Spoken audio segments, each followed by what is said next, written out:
diagnosed a couple of times. They thought I had mono. Then they diagnosed me with a relapse of the mono with a lymphoid hyperplasia, which is just an abnormal amount of lymph nodes. After a year of chemotherapy, 100 days after treatment, my hair had already grown back. I then figured out that I relapsed, did a clinical trial at the National Institute of Health in Bethesda, Maryland. Was the 5th person and first girl to ever do that. That failed. I then found out that my only brother, I think he was 15, no, I was 15 at the time. He was 12 at the time, and he was my perfect bone marrow match, 6 out of 6. So we lived in the Durham area, and I had a bone marrow transplant at Duke. I was first diagnosed on January 2nd of 1996, my senior year in high school. I had stage 2A Hodgkin's lymphoma, which some people don't know. Cancer is stage 4 is the highest stage, and a lot of people don't know that. They hear, oh, stage 4, that's good, because they think 4 out of 10, but it's actually not good. So I was stage 2A Hodgkin's lymphoma.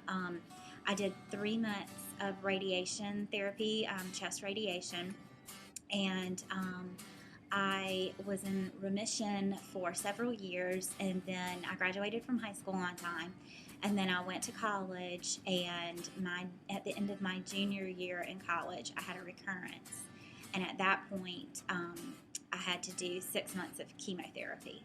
So I've been in remission since November of 1999. I found out that I had breast cancer way back, like 1989, and that was through a baseline mammogram, just a normal, routine physical. In my case, I had had a lump for 2 years that I was told not to worry about because I was too young, and I didn't have a family history, and I didn't have any known risk factors. And I had been seeing doctors regularly about it, and I kept getting the same story. And so I learned, after being finally diagnosed with invasive breast cancer, that you really have to speak up for yourself. It was during high school, so I lost that time as a high school student. So, it was awesome that I was able to graduate on time. I had a great support system and teachers who helped me get through that. And then to be able to, get to college on time and go to college, with all my friends and that sort of thing. But, I just missed, because of the illness, I was completely homebound senior year of high school. So not one day was I able to go to senior year of high school. During the time that it happened, it was my senior year in high school. And so I missed out on some things there. I was in the hospital with several surgeries, and I almost missed, which is really cheesy. I'm not a pageant girl, but I was in our high school pageants, and I was actually discharged from the hospital the day of my Miss Aquila pageant a senior year, and so I had to go straight there, but I missed out on little things like that, the events leading up to it, and just things when you're sick. And then in college, I had turned 21 at the end of February, and then started chemo in June. So, I missed out on some bar hopping. But other than that, just little trivial things. But I wouldn't change anything because, I think it shapes who you are. And I think it allows you to be, a better, more complete person than maybe you would have been otherwise. The worst thing, I think, as far as the relationships, it was hard. My children were 10, 13, and 20. When I was diagnosed and when I went through treatment.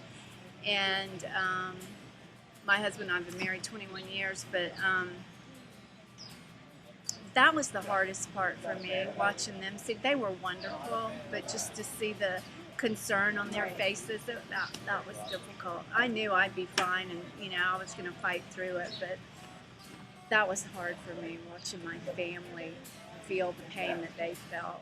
Personal relationships were probably the biggest shock out of the whole thing. People that I thought were very near and dear to us disappeared. Absolutely disappeared. Didn't hear a word. I can only imagine that they didn't keep in touch, nothing. And I can only guess that it was fear because they didn't know what to say. You know, and I was young. I mean, I was in my 30s, which for a cancer patient is pretty young. And I don't think any of them had really had to deal with mortality issues. At the same time, I made an entirely different new set of friends who are probably the greatest people ever. Oh my gosh, everything. I mean, thank goodness it happened because I do not know who I would be. And like my faith, my relationship with friends and family, my professional life, you know, what I want to do, where I want to be, my relationships with strangers and people who are going through the same thing. You know, I want to share my testimony and hopefully one day I can help somebody else. You know, it's hard to realize it when you're first diagnosed, but after, you know, you go through the treatment and, you know, you meet the people who are going through the same thing, it completely changes your life. I'm the person that I am today because of my, you know, experiences with cancer. I don't know who I would be if that wouldn't have happened, where I would be professionally, you know, or as a person. It's really enriched my life, I think.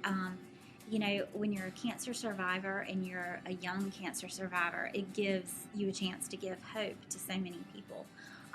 You know, cancer is such a, you know, before we were born, it was really a death sentence, and now more and more people are living with it. So I'd say through my diagnosis and survival, as well as my job, it's allowed me to give hope to people who are battling cancer. I probably have a little more patience with people, and I just don't get real worked up over things, and I try to, you know, get other people to see that certainly people get upset about things, but try to put it all in perspective. Certainly there's some long-term side effects, but to me, you know, I don't focus on that. They're really little. I mean, I could sit around and go, oh, you know, I've got this neuropathy or whatever, but that's just not, I don't really focus on the negative part, you know, the things I've lost. And I guess I look more like on what I gained, although I feel like I was already a pretty positive and strong person, but maybe just more so and being more tolerant. Oh my gosh, a whole new life. A life for myself, for my family. I think for us, for all of us, it was a real growth. I think my children are probably more active and more aware of Health things. conscious and things like that. Well, everything from healthy lunches to other people, just the world beyond their front door. I was originally treated at Palmetto Health, Children's Hospital for Cancer and Blood Disorders. That's in Columbia. I'm actually on the board for an event there. It's called Chemopalooza. It raises money for children with cancer to go to camp. It's a week-long camp for the patient and their siblings.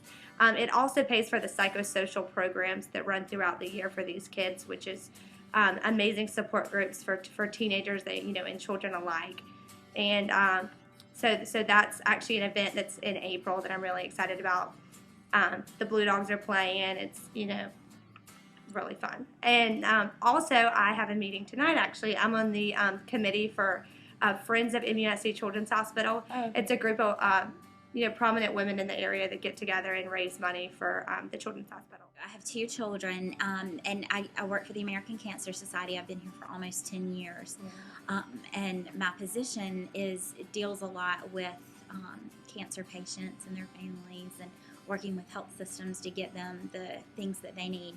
And in my free time, I really don't do a lot of cancer-related stuff outside of my job.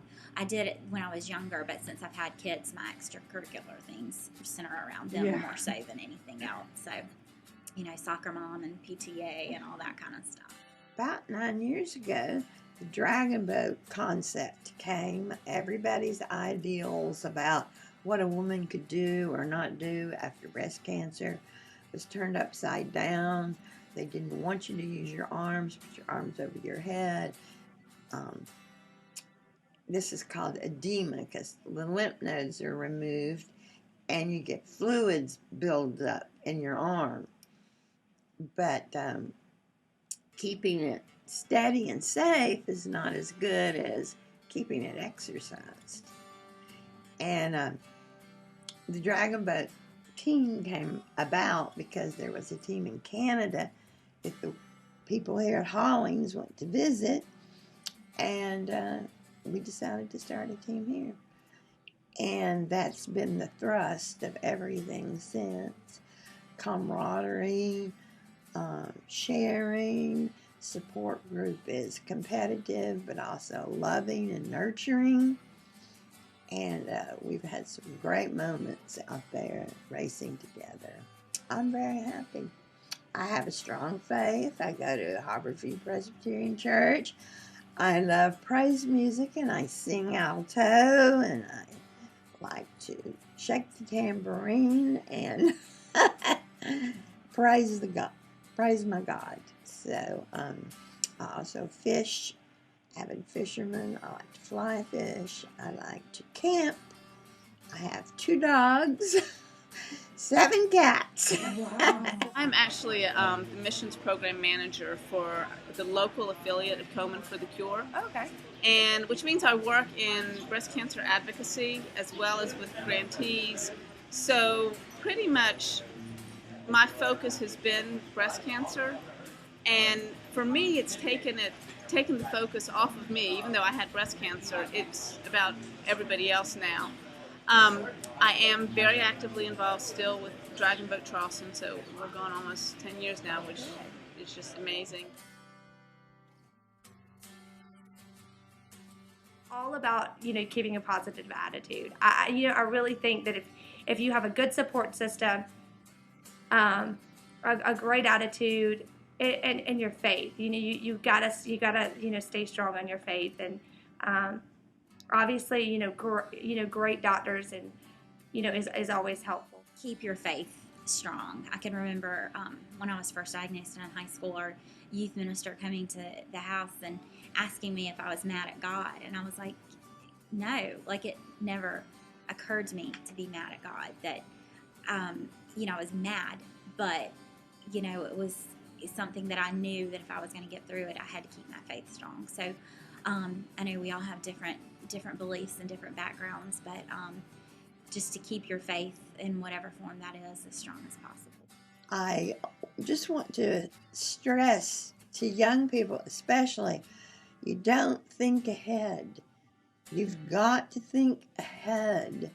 You need your immune system. Everything you do affects your immune system. Okay. How you lead your life, whether you smoke, whether you drink, be healthy, because you just don't know.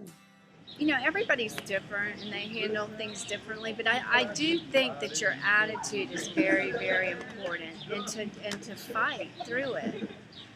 I mean, I'm not one to sugarcoat anything. I mean, it really stunk sometimes, the treatment. I mean, it was difficult. But you just do what you got to do to get through it. And different things work for different people, but I really think you have to be positive. Nobody has the answers, and every one of us has a different path and a different journey.